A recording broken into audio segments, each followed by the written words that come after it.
I think everybody has the right and should make the decisions based on the person that you are. And if I think what my quote unquote resume reflects is just years of dedication to the community. As I said, my mother and father met in a dress factory where they both worked. We were taught very early on. My mom was the most wonderful person I know, never graduated, didn't make it past the 9th grade because her mother passed away and she ended up taking care of her siblings. My dad had a high school diploma and worked as hard as he could to make sure his kids got an education.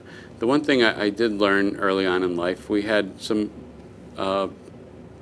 political people in Pittston got in trouble when I was a kid, and we lost our mayor and city treasurer to a scandal involving vote fraud.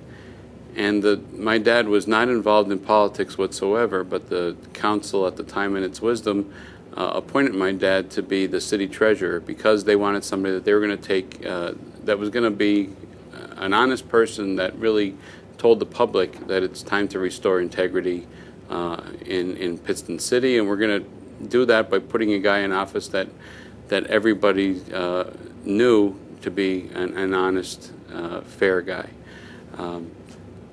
I think, it's unfortunate, and it's unfortunate that you put your name into the ring that you're going to run for office, and everybody assumes that you have these terrible motives.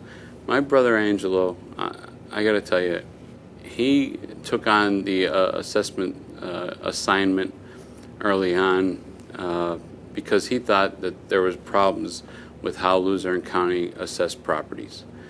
He is horribly, horribly underpaid for the amount of time that he took out of his practice, our practice, to be sitting up on hearings a couple days a week for a year.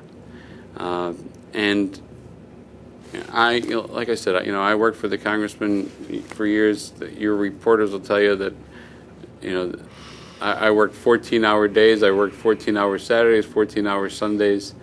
I don't come from like other candidates say that, I earned everything that I got, and half of those things that people look on the outside and say, oh, it's sort of some type of privilege to do the things that I've done or my family's done. In a lot of ways, it's a burden, and we love public service. That was instilled from childhood from my father, as I said, and people could look at it as connections. I'll tell you, I don't. I look at it as this is the reason that I'm at this point in my life that I want to be a judge.